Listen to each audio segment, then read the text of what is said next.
Kalau sekarang nggak pati konangan, tahu-tahu ada orang nggak jelas juntrungannya punya majelis tafsir yang bisa saja cindil tikus itu halal hanya karena berdasar dalil, misalnya kula ajitu fima uhiya ilayya muharraman ala ta'imi yat'amuhu illa yakuna maitatan aw damam masfuhan aw lahma khinzir, sehingga dianggap yang halal itu banyak, yang haram hanya 3. Saya pernah ketemu di antara mereka, tanya, apa betul Gus Bak menurut Islam begitu? Terus saya baca di antara ciri Nabi itu yang ada di kitab Taurat dan Injil itu wa yuharrimu alaihimul khaba'is. Jadi kadang mawadiul halal wal haram itu tidak disebut di halal haram, tapi disebut di sifatun Nabi. Sifatnya Nabi adalah wa yadau anhum israhum wal aghlal allati kanat alaihim. Di antara sekian sifat itu wa yuharrimu alaihimul khaba'is, dan Nabi mengharamkan sesuatu yang menjijikkan. Nah kira-kira itu cindil tikus itu kalau sampean dakok di ruang tamu jijikkan enggak? Ya jijik, ya sudah haram saja kata saya. Akhirnya sebagian mereka ya tobat, mau ngaji sama ahlinya. Assalamualaikum warahmatullahi wabarakatuh. Bismillahirrahmanirrahim. Tabarakalladzi nazzala al-furqana ala 'abdihi liyakuna lil 'alamin nadhira. Allahumma shalli wa sallim ala sayyidina Maulana Muhammadin wa ala alihi wa sahbihi asma'in, amma ba'du. Qudwatunal jami' fi'lan wa qawlan wa hala Syekhuna al-faqih al-mufassir Kiai Haji Maimun Zubair, Syekhuna Kiai Haji Abdul Wahab, Syekhuna Kiai Haji Muhammad Najih, dan semua ahlu baiti syekhina yang kita hormati, teman-teman Anwar yang kami cintai. Sebelumnya saya mohon maaf karena saya harus di atas, padahal kita ini fi tabqatin wahidah, sama-sama tahta syekhin wahid, tahta murabbin wahid, yaitu Syekhina Kiai Haji Maimun Zubair. Dari sisi itu saya minta maaf. Dari sisi yang lain jenengan harus minta maaf saya karena ini bully saya ini. Artinya bully itu kesannya di atas, tapi ini makmur, diperintah, diatur. Jenengan al-amirun atau al-amir, jenengan pemerintah. Jadi dari sisi ini jenengan keren ya, ngatur-ngatur saya. Tapi begini, sengaja saya tidak bawa makalah, tahun kemarin juga tidak bawa makalah, karena saya datang, saya matur ke Syed ketika beliau minta saya datang. Saya datang tapi tidak sebagai narasumber, ya seperti umumnya santri alumni. Jadi ya saya datang saja karena ada tugas memberi orasi ilmiah. Kita mulai begini. Jadi dalam disiplin ilmu yang dikembangkan di pesantren itu sebetulnya kalau pakai ilmu logika maupun sosial apa saja, baik sosial ilmiah maupun sosial budaya, kita ini jauh lebih unggul ketimbang tradisi mereka. Misalnya begini, dulu di era Umar bin Abdul Aziz ada yang memberi gelar Khamisul Khulafa, ini yang dikutip Mizan Kubro Imam Sa'roni. Beliau ngendikan begini, idza ra'aitum jama'atan yatanajawna sirran fima bainahum fi amri dinihim, itu fasyadu anna dzalika dhalalun wa bid'atun. Jika kamu melihat satu komunitas tertentu yang bisik-bisik agama tapi di grupnya mereka sendiri tanpa melibatkan kelompok lain yang mungkin a'lama minhum, lebih alim, maka itu sesat, dhalalun wa bid'atun. Sehingga dulu itu sudah ada tradisi konsensus ilmiah. Konsensus ilmiah ini diputuskan oleh konsensus yang min ahlil ilmi, sehingga orang yang tidak ngalim itu ya konangan. Kalau sekarang nggak pati konangan, tahu-tahu ada orang nggak jelas juntrungannya punya majelis tafsir yang bisa saja cindil tikus itu halal hanya karena berdasar dalil, misalnya kula ajitu fima uhiya ilayya muharraman ala ta'imi yat'amuhu illa yakuna maitatan aw damam masfuhan aw lahma khinzir, sehingga dianggap yang halal itu banyak, yang haram hanya 3. Saya pernah ketemu di antara mereka, tanya, apa betul Gus Bak menurut Islam begitu? Terus saya baca di antara ciri Nabi itu yang ada di kitab Taurat dan Injil itu wa yuharrimu alaihimul khaba'is. Jadi kadang mawadiul halal wal haram itu tidak disebut di halal haram, tapi disebut di sifatun Nabi. Sifatnya Nabi adalah wa yadau anhum israhum wal aghlal allati kanat alaihim. Di antara sekian sifat itu wa yuharrimu alaihimul khaba'is, dan Nabi mengharamkan sesuatu yang menjijikkan. Nah kira-kira itu cindil tikus itu kalau sampean dakok di ruang tamu jijikkan enggak? Ya jijik. Ya sudah haram saja kata saya. Akhirnya sebagian mereka ya tobat, mau ngaji sama ahlinya. Dulu ketika Imam Malik ngarak Muwatta, itu beliau ngendikan. Dan ngendikan itu saya hafalkan. Ini ada di kitab Al-Manhalul Latif, juga dikutip Gus Najih dalam kitabnya At-Tajridul Musaffa. Aradtu kitabi hadza ala sab'ina faqihan min fuqaha il-Madinah. Fakulluhum wa ta'ani fasammaituhu al-Muwatta. Kitab ini sudah saya tasihkan ke 70 ahli fikih di Madinah. Kemudian semuanya setuju, fakulluhum wa ta'ani, semuanya sepakat. Fasammaituhu al-Muwatta, maka kitab ini saya namain al-Muwatta, yang disetujui. Sehingga kita tidak boleh menjadi orang-orang alim humul sendiri dewean terus dikultuskan santrinya serambutnya gondrong terus muridnya jari dulang Nabi Khidir sekambine kok kali Jogo itu terus terkenal wali itu. Ini kalau kita begitu bahaya. Makanya saya senang model pendidikan Anwar, ilmu itu dikonsensuskan, siapa yang alim ditakrib, di mu'in, ada debat, ada macam-macam, sehingga yang terbaik baik secara ilmu maupun perilaku dituakan.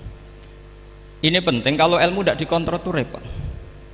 Saya berikan contoh betapa kita lebih kritis ketimbang tradisi di kampus. Saya pernah didebat sama salah satu kelompok ormas tertentu. Pak Paha, apa alasannya orang NU kalau megang istrinya itu kok batal gitu? Wong istrinya digauli saja boleh, masa megang itu batal gitu. Terus saya jawab, kamu tahu definisi mahram? Nggak tahu. Mahram itu orang yang haram dinikah. Yang haram dinikah itu ya ibu, anak, bule, ponaan. Yang haram dinikah itu namanya mahram. Justru istri itu namanya ajnabiyah, orang lain. Makanya boleh dinikah. Jadi statusnya istri itu orang lain, ajnabiyah, sehingga boleh dinikahi. Kalau mahram malah nggak boleh dinikah. Mereka akhirnya sadar, oh ternyata selama ini keliru. Membahasakan istri mahram itu keliru. Ya terus akhirnya dia jadi Syafi'i dadaan tadi. Pernah juga ada seorang kiai yang kepikiran mau mengharamkan atau menganggap ada fidah kalau orang haji itu rokok. Alasannya kalau kata pakar-pakar Kuwaitar itu cengkeh itu wangi. Kalau cengkeh wangi berarti kalau haji rokok itu artinya pakai apa? Wangi. Itu hampir saja deal. Karena ya memang cengkeh itu wangi. Kemudian diingatkan sama kiai yang lain. Anda berani fatwa kalau orang Jumatan sunat ngerokok karena pakai pewangi? Terus wah iya ya, enggak jadi. Jadi ini pentingnya ilmu itu konsensus. Sehingga saya bicara di sini pede bukan karena saya merasa benar, enggak, kan nanti ada yang nasah ini. Kalau benar ya sampean dukung, kalau salah ya tinggalkan saja, biasa saja. Karena kalau sampean sama-sama tadi saya sudah bilang tahta topkotin wahidah, kita tahta syekhin wahid, tahta mursyid wahid. Saya pikir ilmu saya dan sampean ya undah-undilah. Kita beda jauh kan dengan Gus Najih, karena beliau alim bisa ngarang kitab banyak. Kalau saya jenengan kan ya sama-sama nggak jelas gitu ya, sudah pokoknya santai-santai saja. Pokoknya rileks saja. Yang jelas saya datang ke sini itu mau cerita kebanggaan saya sebagai orang pesantren, produk pesantren kalau kata Gus Barak tadi. Di kampus itu saya berkali-kali ketemu doktor, profesor, dan mereka umumnya itu orang-orang yang galau, yang gelisah. Dan lucunya itu mereka memposisikan saya sebagai penasihat. Karena apa? Memang ilmu pesantren itu unik. Ilmu yang bisa menjawab problem apa saja. Mereka misalnya tanya begini, Pak Bahak, saya ini orang kampung, yang bapak saya itu utun, kan? Utun itu lugu. Bisa menjadikan saya doktor, saya jadi dekan, saya jadi rektor. Tapi setelah di kota, dengan sekian ilmu yang saya pelajari dari Eropa, dari Amerika, sekedar anak saya tidak narkoba itu sudah susah, kok ranking nggak dengar anak saya ditangkap BNN itu sudah seneng saya. Artinya apa? Dia sadar ternyata kearifan lokal yang dididik para kiai menjadikan anak-anaknya jadi profesor, jadi dokter. Tapi dengan ilmu kedoktorannya orang menjadikan anaknya ranking itu susahnya bukan main, karena nggak ada kearifan. Ilmu yang mereka anggap adalah dianggap ya, tentu tidak hakikat, eksak saja sebetulnya tidak juga subjektivitas mereka. Misalnya begini, ini contoh sekian. Pernah saya lomba cepet-cepetan matematika. Kalau saya kan pernah dimintai konsultan sebagai badan Basnas Nasional. Mereka kalau ngitung ya zakat tijarah itu 2,5%. Mungkin zakat ziroah berapa? 10% atau 20%. Kangkang yang di sini tak pikir itu mesti bingung karena gaya poro gabet itu mesti raiso. Dan mereka tak tantang, coba jenengan bikin poro gabet, saya pakai matematika pesantren. Itu cepet saya. Karena matematika kita adalah matematika ummi. Ummi itu orang Arab, ummiyin. Enggak usah diterjemah apa, sudah ummiyin saja. Ummiyin itu keibu-ibuan lugu. Jadi kalau nggak bisa itu ya terlalu. Misalnya 2,5%, kalau kita bilang kan rubul usur. Ya sudah 1.000 itu diusurkan dulu menjadi 10. Setelah 10 itu kan misalnya ya 1.000 berarti usurnya 100. Ya kan? Setelah 100 cari rubuknya berapa? 25. Berarti setiap 1 juta 2,5% adalah 25. Mereka masih garap poro gabet, saya sudah cepat 1.000 usurnya 100 rubuknya 25, namanya rubul usur. Begitu juga misalnya kita punya aset 100, nisful usur, usurnya 10, nisfunya berarti 5. Itu rasa poro gabet cepat ketimbang sampean poro gabet 2,5% kan suwi. Terus dia tanya, Pak matematikanya kok cepat? Dapat ilmu dari mana? Pernah kuliah di mana? Ya saya ngaji di Sarang sama Mbah Mun, terus saya ngaji beberapa ilmu. Nah, kelirunya rata-rata santri itu faro itu ya ora seneng. Nah, bulat. Nah ini cerita saja. Jadi kita bisa membuktikan ke khalayak ramai kalau kita tidak kalah. Khawarizm Al-Jabar terkenal di barat, Avicenna atau Ibnu Sina itu ya dengan ilmu-ilmu umum. Dan mereka fasih sekali menerangkan ilmu medis, ilmu apa. Fasih sekali. Sehingga ketika sekarang teknologi katanya adanya di barat, di Eropa, sebenarnya mereka itu kagum sama Islam.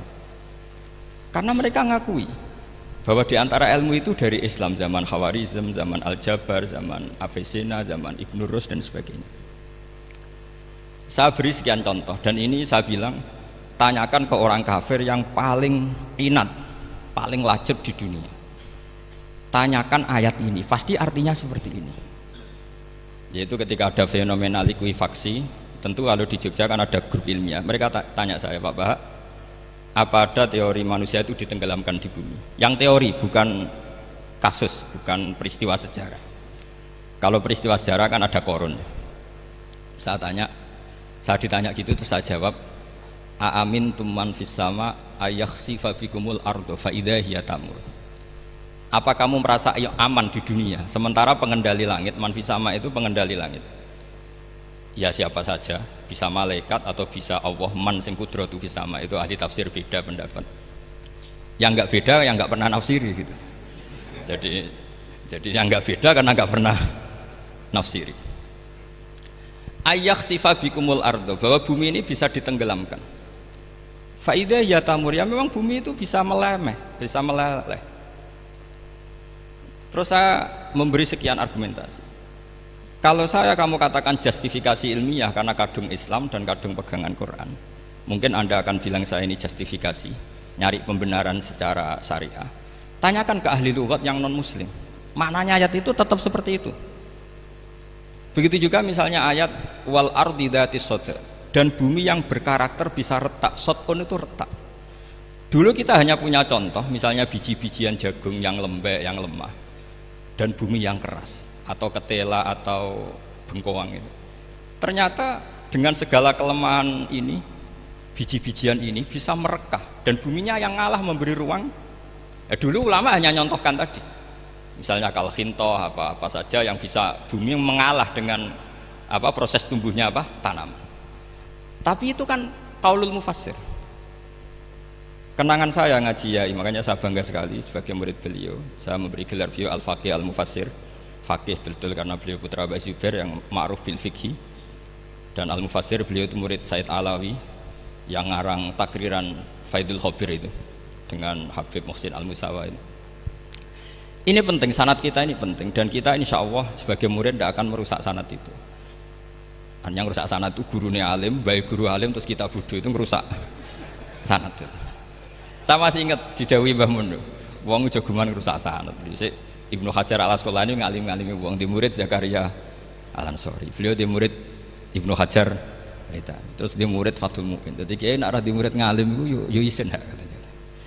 Nah kita berlomba-lomba supaya gak ngisin-ngisinin apa kiai. Ya ini kan kompetisi. Kalau gak kasih alim ya ngaku alim saja lah supaya tetap. Ya nggak apa-apa. Artinya ya cukup lah kalau di daerah masing-masing kan. Saya pernah sama satu temen itu, Gus kula wis ngalim kok iso. Kula niku tiyang Sragen. Urip kula teng kaki Joko Samudra. Jadi kok kula ngeten iki pun alim. Ketika dia nakal dan pengurus nyurati orang tuanya, memberitahu kalau anaknya nakal, dia tenang saja. Tak tanya, "Kenapa kamu tenang?" "Bapakku buta huruf." Jadi pengurus nyurati itu ya tenang saja dia, karena dia tahu orang tuanya itu buta huruf. Kok nikmat urip kok kowe nggih, saya nak jer. Ya tapi insya Allah barokatuh Syekhina semua itu tetap berkah. Karena itu awal hidayat di daerah masing-masing. Itu tidak perlu alim, sudah hebat itu. Karena ya nggak perlu lah. Kalau alim betul malah nggak sempat dakwah. Begini, ini penting saya utarakan. Karena sanad keguruan itu pernah saya cek ya. Ini cerita ini tahadus bin Nikmat. Guyonannya ulama meskipun guyonan itu ternyata musalsal. Dulu ya itu mungkin semuanya dengar sering cerita ada seorang desa gitu yang kambingnya habis mati, kebetulan kambingnya itu jenggotan kata beliau. Itu ada khotib yang jenggotan tuh nangis. Sempat khotibnya itu GR kalau dia itu ya ta'assar bimau idoti.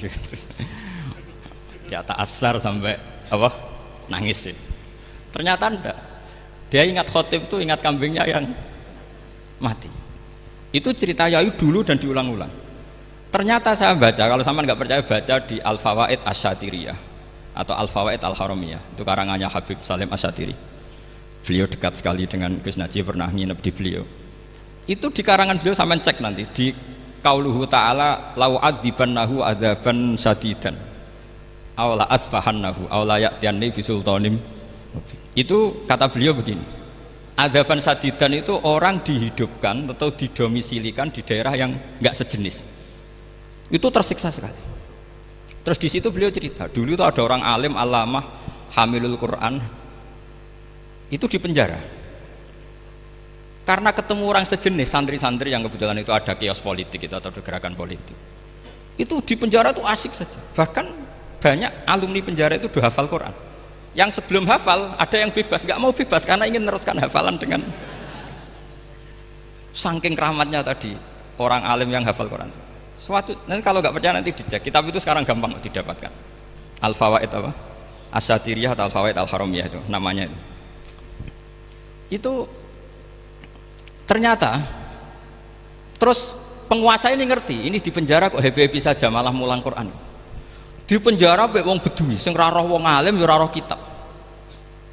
Ternyata si bedui tadi pertama melihat syekh yang jenggotan tadi, ingatnya sama kambing tadi. Langsung doa, ya Allah saya ingin bebas. Artinya betapa tersiksanya orang dikumpulkan orang yang tidak sejen. Dan guyonan itu ada di Al-Fawaid Asy-Syatiriyah. Betapa ini al-arwah junudun mujannat. Mbah Mun muridnya Sayyid Alawi pernah cerita itu, meskipun dengan analogi kias yang beda. Sayyid Habib Salim Asy-Syatiri itu malah cerita itu ditadwin, dimudawankan, yaitu ditulis di kitabnya. Itu kan luar biasa. Dan saya punya kitab itu. Kemudian yang sama lagi adalah Yai sering berkeyakinan annal ardo kurawiyah.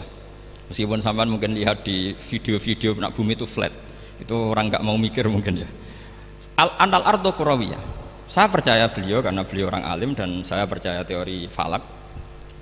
Kemudian saya cek di tafsirnya Imam Habib Syatiri tadi di ayat watarol jibala tahsabuha jamidata wa hiya tamurru marras sahab. Kata beliau annal ardo kurawiyah wa anna hadhil ardo tamurru kal jibal atau tamurru mamarul jibal marul jibal. Ketika dia ditanya apa alasannya, watarol jibala tahsabuha, kan ada kata tahsabuha. Tahsabu itu hasibah yahsabu husbanan. Kalau sebagian lughat hasibah yahsibu husbanan. Nah, itu sekarang kata beliau, itu sekarang. Kenapa itu sekarang? Idlah husbana hunaka. Kan ada mufassir yang mengatakan tamur rumah resahab itu nunggu di akhirat. Wa tarol jibala tahsabuha jamidata wa hiya tamurru marras Marot sahab itu nunggu nanti di akhirat. Tapi kata Habib Salim Asatiri tidak di dunia. Idlah khusbana hunalika itu akhirat maksudnya. Di akhirat khusban itu artinya kan nyongko, ngiro. Di akhirat semuanya itu ilmu yakin, ainul yakin. Jadi kalau tahsabuha pasti di dunia karena adanya khusban, dugaan hanya ada di dunia. Lagi-lagi muwafaqah bainahu wa baina Habib Salim Asatiri. Dan di situ detail sekali. Cara beliau nulis tafsir, pengalaman ngaji sama Said Alawi, tanggalnya. Begitu juga saya dulu ngaji sama Yai, banyak sekali diantaranya yang saya syukur sekali yaitu tadi Ulumul Quran. Dulu di MGS yang ngajar Faidul Khobir beliau sendiri, dan kita syukur sekali. Jadi ini pengalaman-pengalaman kita sebagai murid, sebagai penerus. Terus ketiga begini, ciri khas samahah atau samahan. Ini saya meskipun tidak bawa makalah, saya ini baca sekian takbir. Kenapa guru-guru kita di Indonesia itu menghindari tema-tema ekstrim atau tema-tema keras? Saya pikir di sini masyhur sekali, beliau sering ngendikan zada khusyu'an zada jalan, kita hanya nirukan saja tapi tidak ikut menvonis. Karena kalau kita serius, terlalu serius ngendikan hukum-hukum yang serius, nanti kejadiannya begini. Ini saya baca takbir ini dari kitab Ibnul Qayyim di I'lamul Muwaqqi'in an Rabbil Alamin dan dari kitab Nasaihul Ibad. Ketika lisan dihisab sama Allah Ta'ala dan mendapatkan azab yang paling tinggi dibanding jawareh yang lain, itu ketika lisan menanyakan sama Allah, kenapa ya Allah saya punya adab yang begitu ekstrim? Jawabannya Allah, kharajat minka kalimatun balagot masyariqal ardi wa magharibaha fasufikat biha damul haram wa ukhidha biha al malul haram wa antuhika biha al farjul haram. Jadi kalau fatwa serius menjadi ekstremis, apalagi fatwa-fatwa tentang chaos, tentang apa itu, nanti resikonya itu ada safkut dima, dan itu hal yang dihindari ulama dulu. Kamu jangan pernah fatwa dengan meluncurkan satu kalimat yang dengan kalimat itu bisa saja sufika biha adamul haram, orang-orang yang nggak perlu mati harus terbunuh, dan sebagainya dan sebagainya. Kalau dalam Nasaihul Ibad redaksinya adalah kharajat minka kalimatun balagot masyariqal ardi wa maghariba. Ini kalau di kitab Ibnul Qayyim redaksinya itu ada seorang ulama yang ngeluh ketika habis ngajar Al-Hudud. Ha anadza, kata beliau, yuta'allamu minni ma tudrabu bihir riqab wa tuta'u bihil furuj wa tu'khadhu bihil huquq. Jadi sehingga dengan tradisi ulama kabiron an kabirin, dulu-dulunya itu memang ulama menghindari tema-tema ekstrim. Bukan karena tidak bisa, karena takut ini kalau salah fatwa nanti safkut dima. Dan itu yang dilakukan Said Hasan bin Ali ketika beliau konflik, ya dengan tanda kutip konflik dengan Muawiyah. Kata beliau, bisa saja ini hak rajulin, ya sudah tak kembalikan ke dia. Bisa saja hak saya tak kasihkan ke dia, haknan lidima'il muslimin. Tapi karena hukum itu adalah hukum yang sifatnya ijtihadiyah, beliau tetap menutup dengan makalah wa in adri la'allahu fitnatul lakum wa mata'un ilahin. Saya tidak tahu ini kayak apa, jangan-jangan ini hanya fitnah. Kenapa beliau tetap menutup hukum wa in adri dan kemudian ditiru terus oleh Imam Malik, setiap ditanya sering bilang la adri, sampai yang tanya pernah mangkel. Ini pernah dikutip Gus Najih dalam kitab At-Tajridul Mustafa, juga ada di Al-Manhalul Latif. Kenapa sealim engkau selalu jawab la adri gitu? Kata Imam Malik, jawab, saya ini orang jauh, kalau sampean bilang la adri nanti gimana? Saya laporannya yang disuruh tanya. Kata Imam Malik, happy saja. Fa'abligh man wara'aka anni la adri. Enggak kamu tok yang harus tahu kamu saya la adri. Yo kandhani pisan umat temen aku yo la adri. Jadi ulama dulu saking khosnya sama Allah, khosyah, bilang enggak tahu itu enggak masalah. Karena begitulah sanad mereka dalam hal-hal yang ijtihadiyah, yang potensi safkut dima. Saya ulang lagi, yang potensi safkut dima itu milih aman bilang la adri. Sampean kalau nggak percaya dicek di Sahih Muslim atau di kitab-kitab hadis sahih yang lainnya. Dan ini juga yang dipakai Ibnul Qayyim ketika bikin muqaddimah I'lamul Muwaqqi'in dalam Khotorul Fatwa. Ada seorang namanya itu Buraidah. Buraidah itu Amirul Jaish. Itu setiap mau perang atau punya MOU dengan kelompok lain, kata Rasulullah, jika mereka menginginkan kamu ala antun zilahum ala hukmillah wa ala hukmi rasulillah fala tunzilhum ala hukmillah wa ala hukmi rasulillah. Ada redaksi yang fi dhimmatillah wa fi dhimmati rasulillah. Walakin anzilhum ala hukmi. Posisikan bahwa MOU itu atas nama kesepakatan kamu dan mereka. Fa innaka la tadri atusiba hukmallahi amla. Karena kamu tidak tahu apa kamu persis sebagaimana hukum Allah pada. Kamu tidak bisa misalnya secara fikih, misalnya ada Zaid ini kafir harbi, terus kamu bilang ini wajib diperangi karena kafir harbi. Oke, itu mungkin. Tapi masalahnya bisa saja khusus Zaid ini ada sunnatullah, ada ilmu Allah yang mau diberi hidayat sehingga ada perlakuan khusus. Sampai lihat dalam Asra Badrin, itu yang ketangkap di Asra Badrin itu kan semuanya kafir harbi. Ini alhamdulillah ini beliau rawuh.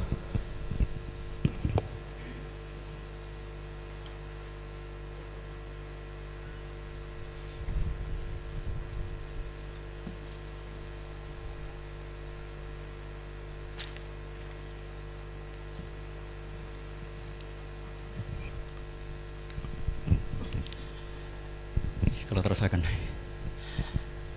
itu di Asra Badrin itu kan semuanya yang ketangkep itu adalah orang-orang yang dulu kafir harbi, termasuk min bainihim ada Said Abbas. Tapi ketika itu jelas-jelas pernah kafir harbi ikut perang Badar. Ini pentingnya muqabalah.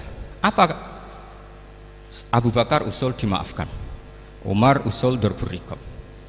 Apa tanggapan Rasulullah SAW ketika masalu kaya Abu Bakrin masalu Ibrahim?